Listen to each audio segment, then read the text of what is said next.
CP1919, un roman de Éric Simon. Premier chapitre, 30 avril 2020. Alex avait du mal à croire ce qu'il voyait sur son écran. Les deux types de signaux étaient arrivés en même temps, seulement à quelques millisecondes d'intervalle, et en provenance de la même position dans le ciel. Cela faisait 2 jours qu'il vérifiait et revérifiait qu'il ne s'agissait pas d'une interférence dans les données du radiotélescope, mais bien d'un vrai sursaut rapide d'ondes radio. De l'autre côté, il avait patiemment attendu que la localisation précise de l'éruption de rayons X soit validée à la fois par les Chinois et les Américains qui l'avaient détectée chacun de leur côté. Qu'est-ce que t'en penses? Alex montrait à Sophia le spectre affiché sur son écran. Bah, on dirait que c'est la même chose. T'es d'accord, hein, c'est la même chose.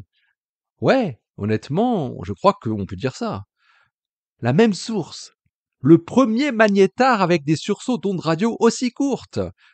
Je crois que tu tiens quelque chose, Alex, ajouta Sophia sur un ton calme.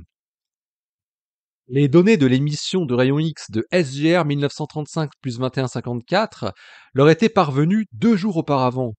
La comparaison des deux types de spectres, celui de l'éruption de rayons X et le datagramme qu'ils avaient enregistré avec leur radiotélescope le 28 avril, montrait une coïncidence temporelle qui était plus que troublante.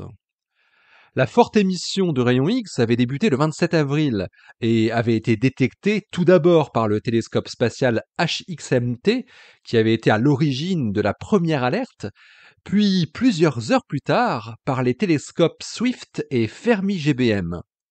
Elle avait duré presque 12 heures d'affilée. Pour la première fois, un sursaut d'ondes radio de moins d'1 milliseconde, qui était d'ailleurs dédoublé, était détecté en même temps qu'une éruption de rayons X provenant d'un magnétar. Et c'était un magnétar situé dans notre galaxie. Tu prends un café? Demanda Alex. J'arrive, je prends mon mug. On n'en parle pas pour le moment, hein, ok? Oui, de toute façon, rien n'est sûr encore, hein. Et puis, tu n'aurais pas le droit d'en parler, je pense, hein, avant d'avoir eu le feu vert de ton chef. Les deux jeunes chercheurs, qui travaillaient sur des sujets de thèse différents, ne se rendaient que rarement sur le site du radiotélescope de la collaboration SHIME, dont ils faisaient partie à part entière, avec près de 80 chercheurs et ingénieurs de différentes institutions répartis dans tout le Canada, de Montréal à Vancouver, en passant par Toronto. L'université McGill fournissait à elle seule environ la moitié des chercheurs de la collaboration. Alex et Sophia étaient descendus dans la salle café qui se trouvait au rez-de-chaussée du bâtiment qui abritait le département de radioastronomie. Ils se donnaient rendez-vous avec les autres chercheurs doctorants tous les jours à 10h30 pour faire leur pause matinale avant d'attaquer la période la plus productive de la journée. On parlait encore du sujet du moment, cette pandémie qui faisait tant de dégâts en Europe et qui commençait à s'étendre dangereusement en Amérique du Nord. Le département de radioastronomie avait été aménagé pour continuer à accueillir les chercheurs qui souhaitaient éviter de télétravailler. La plupart des chercheurs doctorants de McGill du département, qui travaillaient sur l'analyse des signaux radio de plusieurs grands instruments mondiaux comme ALMA, le VLA ou les grands réseaux interférométriques comme le VLBA, devaient utiliser des supercalculateurs auxquels ils ne pouvaient pas se connecter depuis chez eux. Ils devaient donc continuer à venir sur le campus pour accomplir leur travail en prenant plus de risques que ceux qui pouvaient travailler à distance. Ils avaient fini par prendre l'habitude du masque et des distances. Alex Petrosian et Sofia Manitori travaillaient sur des données enregistrées par le radiotélescope SHIME, mais pas pour étudier la même chose. Alex étudiait les sursauts rapides et autres événements transitoires détectables en ondes radio, tandis que la jeune femme élancée, qui attachait toujours soigneusement ses longs cheveux châtains, avait choisi son sujet de thèse sur l'objectif principal de SHIME, dont il tirait son acronyme. La détermination de l'abondance en hydrogène dans les différentes époques cosmiques. Ils avaient commencé leur thèse au même moment, à la fin de l'année 2018. Ils avaient auparavant suivi le même cursus à l'Université de Montréal et étaient rapidement devenus amis lorsqu'ils avaient découvert, en 3e année, qu'ils avaient la même passion pour l'univers. Les 7 autres jeunes chercheurs qui partageaient la machine à café n'étaient pas tous canadiens. Il y avait un Chinois en 3e année de thèse qui étudiait les radiogalaxies au sein d'une autre équipe du département, et une Indienne en première année qui travaillait sur les pulsars dans le 3e groupe de la collaboration SHIME. Et il y avait le petit trublion états-unien Lenny Cooper qui était venu se perdre dans le Grand Nord après avoir fui son pays natal à la suite de l'arrivée de Trump à la Maison-Blanche en 2016. Il avait profité de l'obtention d'une bourse doctorale de l'université McGill pour venir faire une thèse sur les blazars. Parmi les 9 chercheurs doctorants, 3 étaient dans leur première année, 3 dans leur deuxième, comme Alex et Sophia, et 3 autres dans leur dernière année. Alors, comment va notre petite Sophia depuis hier soir lança Lenny avec un sourire amusé. Ça va, et toi? Tu es bien rentré malgré ton état douteux? Oh là là, je vois que c'est la grande forme. Je cherchais pas à te bousculer, tu sais, rétorqua Lenny qui gardait toujours sa casquette de baseball un peu sale vissée sur la tête. Et puis, j'étais très sobre. Évidemment. Bon, si tu veux tout savoir, il ne s'est rien passé d'intéressant avec Bobby. La routine. Comment ça? C'est pas parti en vrille? Eh non, répondit Sophia. Même pas. Il a perdu tout son pactole sans broncher. Il a tout perdu? Ouais, tout. T'aurais dû rester, répondit Sophia. Mais moi, je sais m'arrêter à temps, hein. C'est tout ce qui nous différencie avec Bobby. Quand je vois que je n'arriverai pas à remonter mes pertes, je m'arrête et je vais voir ce qui se passe dehors. Moi, je suis comme ça. En attendant, tu as quand même raté un grand moment.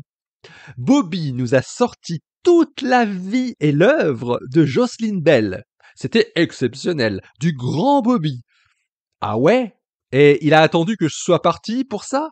Tu sais que j'aurais pu en faire autant. Moi aussi, je connais tout sur sa découverte, rétorqua Lenny. Mais tout le monde connaît la petite histoire, mais il nous a raconté des trucs que personne connaissait. Par exemple, sur les relations qu'elle entretenait avec Fred Hoyle.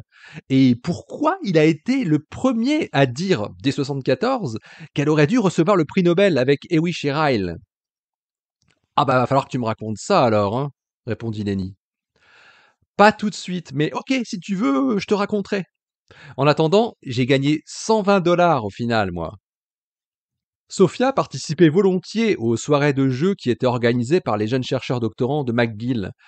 Le concept existait depuis plus de 15 ans maintenant et parvenait à se perpétuer de génération en génération de doctorants. On le connaissait sous le nom de Game Party.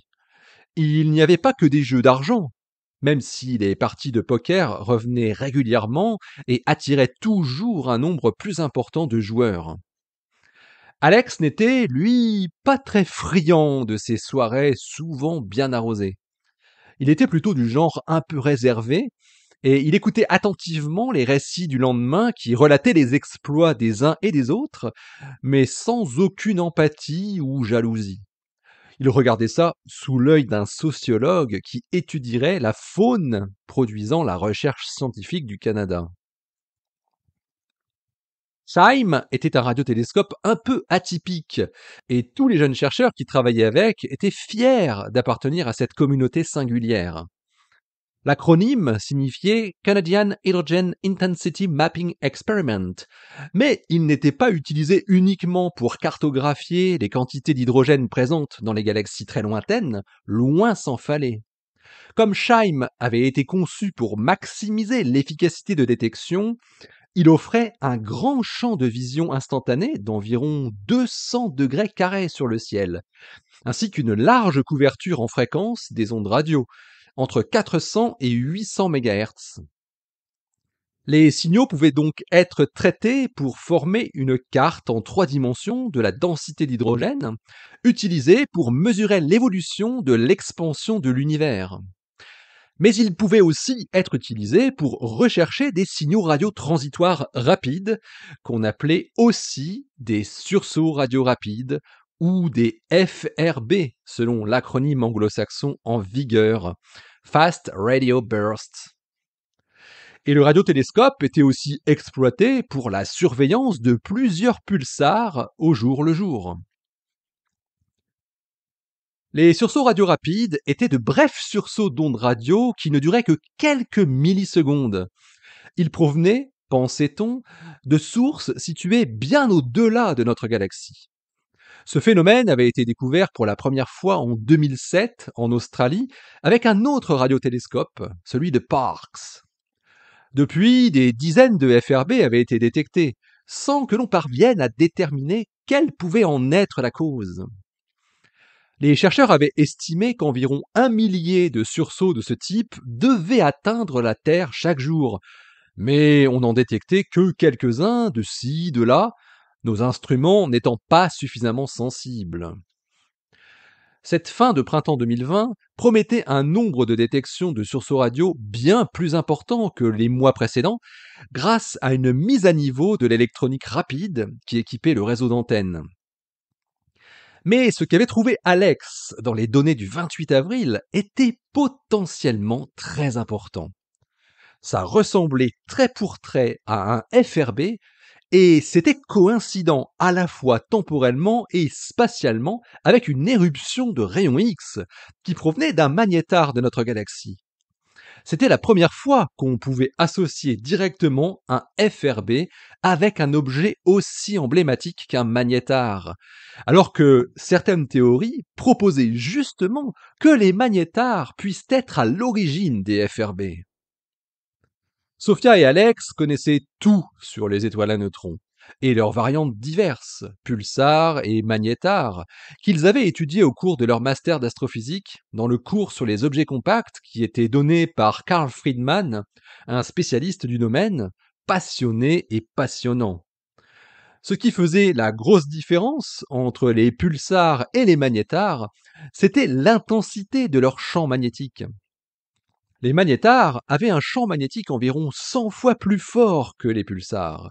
Ils se différenciaient aussi des pulsars par leurs éruptions très énergétiques, visibles en rayons X, qui étaient différentes de l'émission de rayons X des étoiles à neutrons de type pulsar, qui, elles, étaient essentiellement dues à la température de leur surface.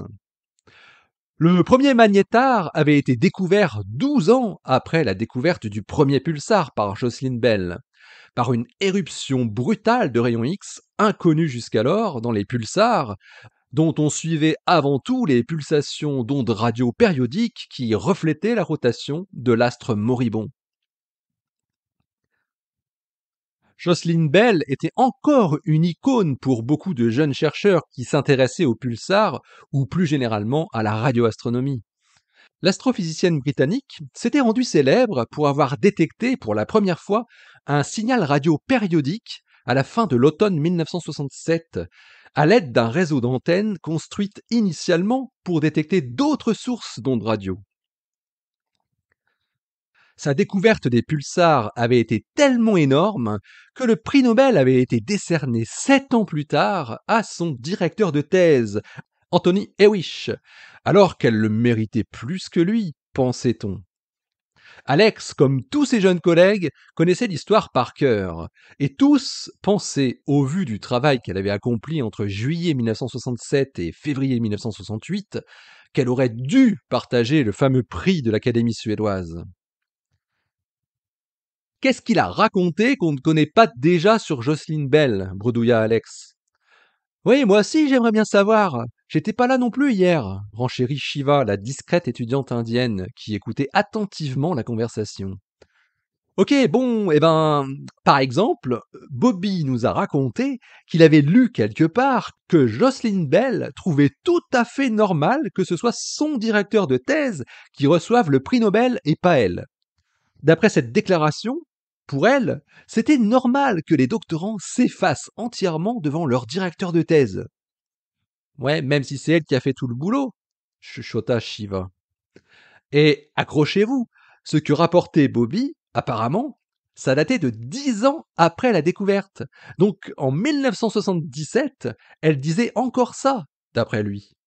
On ne peut pas dire qu'elle était encore naïve ou je ne sais pas quoi. En 1977, Jocelyn Bell, elle avait un poste à l'université. Elle était déjà reconnue. continua Sophia. Et ça faisait 3 ans que Hewish avait reçu le prix, ajouta Lenny. Si ça se trouve, c'est peut-être lui en fait qui a fait l'essentiel du boulot pour arriver à la conclusion que c'était des pulsars, s'avança Alex d'un air provoquant, sans y croire. Y a qu'elle qui connaît la vérité finalement, non? Reprit le jeune chercheur. Tu vas un peu fort, Alex, répondit Sophia. Non, il existe des preuves que c'est bien elle qui a analysé des centaines de mètres de rouleaux et qui a épluché les signaux répétitifs en comprenant qu'ils provenaient d'une source localisée, et aussi que ça ne pouvait être que des étoiles à neutrons. On peut pas refaire l'histoire. Ouais, mais le rôle d'Ewish dans l'affaire, il est peut-être plus important que qu'on nous l'a raconté depuis toujours. Imagine un instant que le mythe Jocelyn Bell soit en fait juste un mythe, justement, rétorqua Lenny. Alors que la pause café arrivait à son terme officieux sur des questions sans réponse, le petit groupe de jeunes chercheurs fut arrêté dans ses discussions par l'arrivée en trombe dans la salle de Irina Klovarski, la responsable du groupe Scheim FRB du département de physique, qu'on n'avait pas l'habitude de croiser à la machine à café le matin, ni à d'autres moments de la journée. Alex, Paul m'a dit que je te trouverais là. J'ai une urgence. Est-ce que tu peux me passer dans mon bureau tout de suite, s'il te plaît? Ok, j'arrive tout de suite, répondit le jeune homme en dirigeant lentement son gobelet en carton vers la poubelle. Alors qu'il suivait la patronne de son encadrant de thèse, Sophia, Lenny, Shiva et les autres suivaient la scène sans un mot, dans un silence inhabituel, à l'image de ce qui était en train de se passer. Avant d'arriver au bout du couloir, Alex, qui marchait un pas derrière Irina Klovarski, se retourna et lança une moue interrogative en direction de ses condisciples, en levant les sourcils et en pinçant ses lèvres. Chapitre 2. Décembre 1964.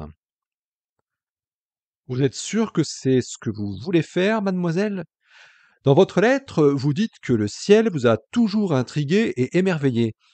Vous savez que ce que nous faisons ici à Cambridge n'a pas grand-chose à voir avec ce que vous pouvez vous imaginer de l'astronomie. Nous étudions le ciel sans télescope, mais avec des antennes. Oui, monsieur, répondit Jocelyne.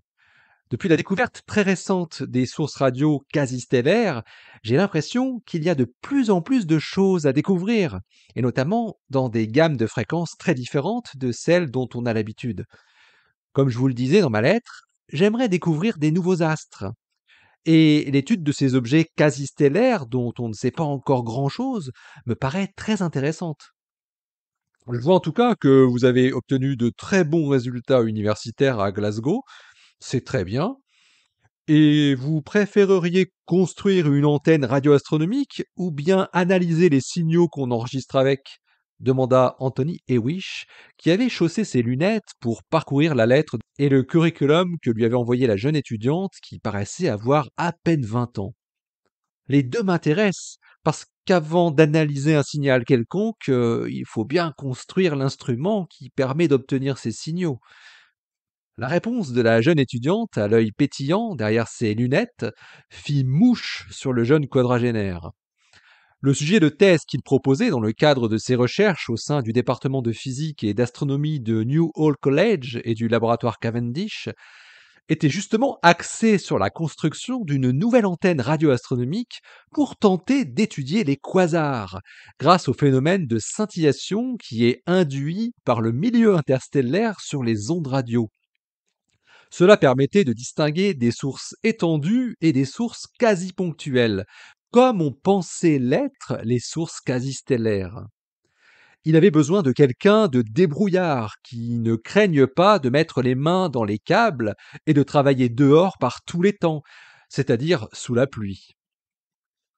Jocelyn Bell avait 22 ans.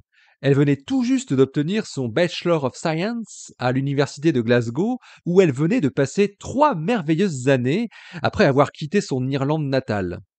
Passionnée d'astronomie depuis qu'elle était enfant, c'est vraiment à l'université de Glasgow qu'elle découvrit la profondeur que pouvait révéler la physique et les sciences de l'univers. Elle y apprit les bases fondamentales de tous les domaines de la physique, depuis la physique des atomes jusqu'à la thermodynamique, en passant par l'optique et l'électromagnétisme.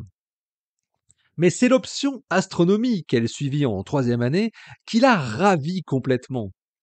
Elle était la seule fille de l'amphithéâtre de 50 étudiants, mais cela ne la gênait pas outre mesure, même face au chahut masculin entretenu par ceux qui avaient toujours du mal à accepter la présence de femmes parmi eux. Jocelyne n'en avait cure. Elle savait ce qu'elle voulait et elle avait tout fait pour y parvenir. Ce n'était pas une bande de mâles sous l'emprise de leurs hormones qui allait la décourager. Elle venait de passer 3 ans dans un internat d'étudiantes de la capitale écossaise et était devenue très autonome, contrairement à tous ses condisciples masculins qui vivaient encore pour la plupart chez leurs parents. Lorsque son père lui avait fait rencontrer un astronome professionnel vers 1956, Jocelyne avait compris qu'il s'agissait d'un métier qui se vivait la nuit, l'œil rivé à l'oculaire du télescope. Un peu effrayée d'envisager une vie nocturne, coupée de la vraie vie, elle fut enchantée de découvrir quelques années plus tard qu'il existait un autre type d'astronomie qui pouvait s'exercer de jour comme de nuit, la radioastronomie. Les ondes radio pouvaient être détectées indépendamment à n'importe quel moment de la journée, et Jocelyne fut fascinée par le potentiel que revêtaient les ondes centimétriques. Anthony Hewish s'était replongé dans le curriculum de la jeune étudiante. Je vois que vous avez suivi l'école d'été de l'observatoire de Jodrell-Bank l'année dernière. En fait, vous connaissez déjà la radioastronomie. C'est rare pour quelqu'un de votre âge. Qu'est-ce qui vous a motivé pour suivre cette formation de haut niveau en radioastronomie demanda-t-il en levant à peine les yeux vers elle.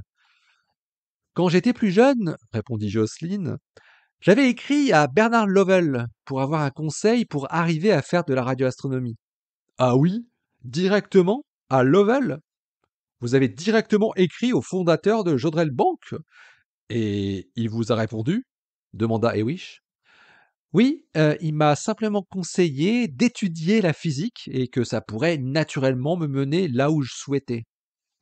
Sage conseil, effectivement. Et pourquoi la radioastronomie en particulier, alors? Et pas l'astronomie plus classique?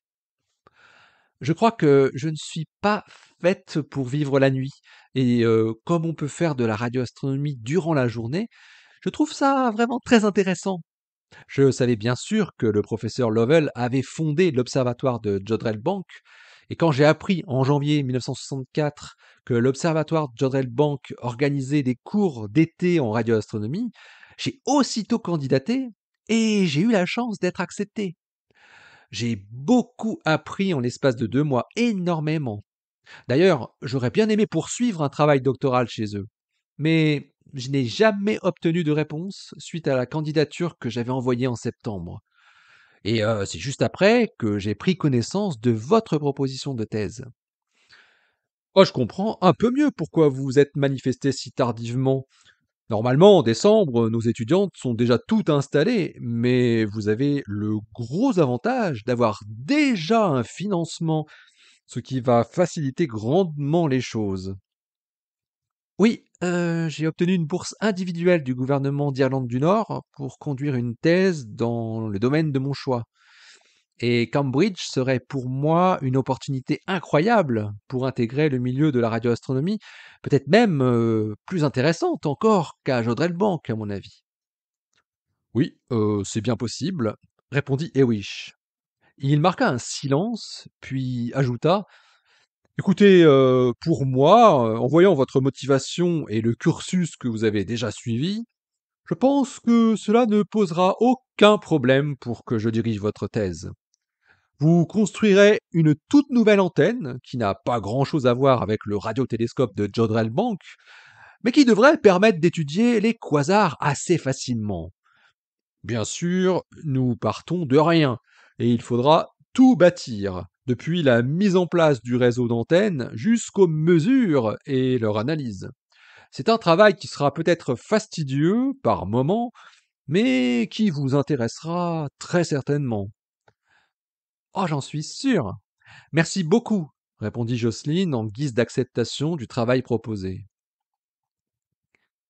Le New Hall College faisait partie des 30 collèges de l'université de Cambridge et il avait la particularité d'être réservé aux étudiantes. C'était seulement le troisième du genre à Cambridge. Il avait été fondé 10 ans plus tôt par Madame Rosemary Murray, comme on l'appelait, dans le but affiché d'augmenter le nombre d'étudiantes diplômées de la célèbre université britannique. Oxford appliquait la même politique. Pour le New Hall College et l'université de Cambridge, accepter une étudiante en thèse qui arrivait avec déjà une bourse dans la poche était très intéressant. Elle ne coûterait pas grand-chose pour l'administration. En sortant du bureau de son tout nouveau directeur de thèse, après avoir encore discuté une petite demi-heure sur des points de physique et d'instrumentation, Jocelyne marcha le long de Huntington Road, sous un ciel gris sombre, pour rejoindre l'arrêt de bus arrosé par une bruine rafraîchissante. Elle se remémorait tout le chemin qu'elle avait fait jusque-là, depuis sa première visite à l'observatoire de Armagh, emmenée par son père qui y avait travaillé en tant qu'architecte, puis sa première lecture fascinante du livre de Fred Hoyle, Frontiers of Astronomy, les cours d'astronomie de Peter Maclaren à Glasgow, la réponse du célèbre Bernard Lovell, dont elle n'avait pas imaginé qu'elle parlerait un jour à quelqu'un d'autre qu'à son père, l'école d'été de l'été dernier auprès de cette énorme parabole de métal, et maintenant 4 nouvelles années qui s'annonçaient devoir être très riches. Jocelyne avait atteint l'objectif qu'elle s'était fixé en étant enfant, devenir radioastronome. Elle y songeait encore dans le bus qui l'emmenait directement à la gare où elle devait prendre un train pour rentrer à Glasgow en redescendant par Londres. C'était curieux de repartir vers le sud pour aller vers le nord, mais il y avait un direct pour Glasgow depuis la gare de Euston qui mettait seulement 4 heures et demie, et il fallait un peu moins d'une heure pour relier Cambridge à Euston. Cela aurait été beaucoup plus long de passer par Birmingham, Sheffield et Édimbourg. Elle serait arrivée avant minuit dans tous les cas, de quoi avoir le bonheur de se plonger dans un bon roman. Arrivée à la gare de Cambridge, Jocelyne se précipita sur la première cabine téléphonique disponible et appela son père. Tu veux savoir comment s'est passé mon entretien à Cambridge annonça la jeune femme après avoir salué chaleureusement celui à qui elle devait tout. Et comment alors, est-ce que ça correspond à ce que tu avais imaginé? Absolument! J'ai rencontré le radioastronome qui propose le sujet de thèse que j'avais repéré. Il s'appelle Anthony Hewish et on a parlé de plein de choses, surtout de science. Et il accepte de me prendre en thèse. Je crois que je lui ai fait bonne impression. En tout cas, il m'a fait pas mal de compliments sur mon parcours. Je suis très contente. Je vais étudier à Cambridge. Bravo, ma chérie, je suis très fier de toi, tu sais. Toi qui avais toujours voulu faire un métier d'homme, bah tu vas être servi. George Bell souriait et Jocelyne entendait ce sourire dans le combiné. Ta mère vient d'arriver, je te la passe. Et je te félicite encore de tout mon cœur. À très bientôt, Jocelyne. Allô, maman? Ça y est, je vais étudier à Cambridge. L'entretien s'est très bien passé et ça devrait être très intéressant. De la belle science. C'est très bien pour toi, ma chérie. Bravo, toutes mes félicitations. Alors, tu repars pour 4 ans, c'est ça? Si tout se passe normalement, oui, ça devrait durer entre 3 et 4 années. Je vais construire un instrument pour l'utiliser toute seule ensuite. J'ai hâte de commencer, hein. Et tu commenceras quand alors? Demanda sa mère. Au début de janvier. Ça va arriver vite. Bon, il faut que je vous laisse, mon train part dans quelques minutes. Je rentre à Glasgow en passant par Londres. J'arriverai bien comme prévu à Lurgan le 19 par le ferry, comme d'habitude, hein. À très bientôt. Au revoir, ma chérie. Nous t'attendrons au port de Belfast, comme d'habitude. Prends soin de toi. Les festivités de Noël approchaient à grands pas et Jocelyne devait retrouver ses parents, son frère et ses 2 sœurs une semaine avant. Noël, dans la communauté Quaker, était une période intense durant laquelle les familles se retrouvaient autour d'une foi déterminée et fervente. C'est le 15 janvier 1965 que Jocelyn Bell débuta officiellement sa thèse de doctorat sous la direction de Anthony Hewish. Hewish s'était très vite intéressé aux sources radio quasi-stellaires qu'on appelait maintenant volontiers quasars, depuis l'article de Physics Today du mois de mai dernier. Et son intérêt avait décuplé, comme pour bon nombre de ses collègues, depuis que le néerlandais Martin Schmidt avait publié dans Nature en mars 1963 sa découverte que la source radio quasi-stellaire 3C273 était un objet très décalé vers le rouge et donc extrêmement éloigné.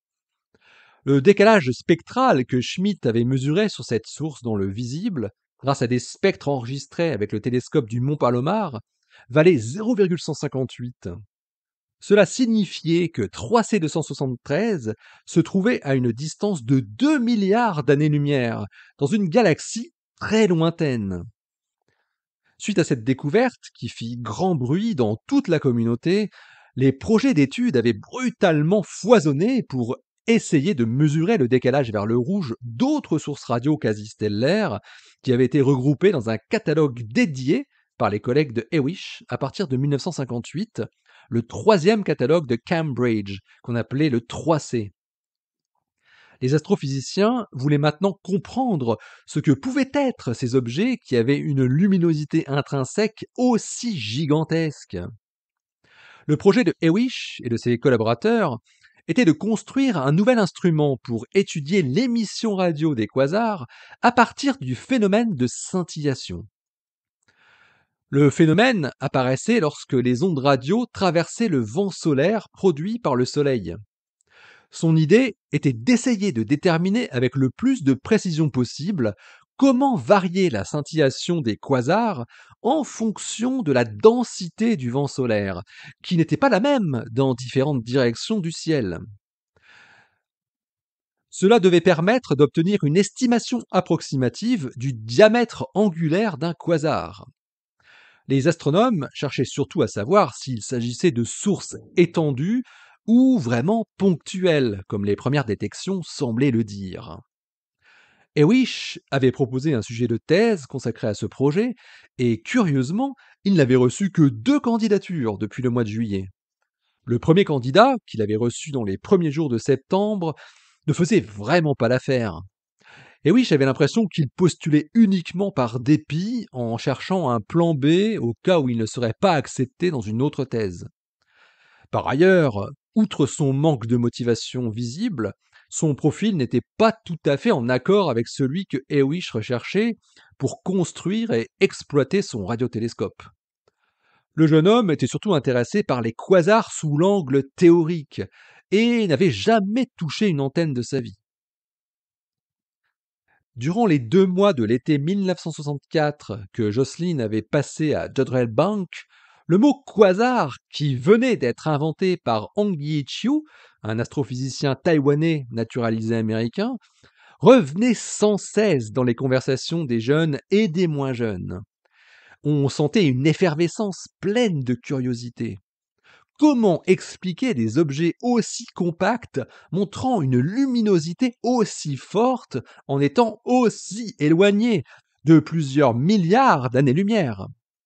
Et ils étaient observables dans plusieurs gammes de longueur d'onde, non seulement dans le domaine radio, mais aussi dans le domaine visible.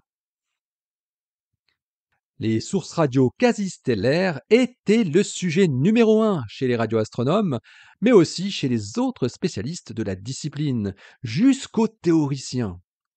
Certains imaginaient déjà, comme Hong Ye-chiu, que des trous noirs géants, engloutissant des quantités phénoménales de matière, pouvaient la faire rayonner jusqu'aux luminosités qui étaient observées. Le terme trou noir venait lui aussi d'être inventé pour parler plus simplement des astres gravitationnellement effondrés que permettait d'envisager la théorie de la relativité générale. Le terme était apparu dans une réunion de théoriciens à Dallas en décembre 1963 dans la bouche de Robert Dicke. Et comme il correspondait bien à l'image que l'on pouvait se faire de ce type d'objet hypothétique, le terme avait été très vite repris à leur compte par les spécialistes et par ceux qui s'intéressaient aux mystérieux quasars. L'astrophysique inventait des mots nouveaux qui devenaient très utiles, plutôt que d'employer des phrases pour qualifier un type d'objet particulier. Astre gravitationnellement effondré devenait trou noir, et source radio quasi-stellaire devenait quasar, pendant que les Beatles et les Beach Boys chantaient à la radio des mélodies entêtantes de part et d'autre de l'Atlantique.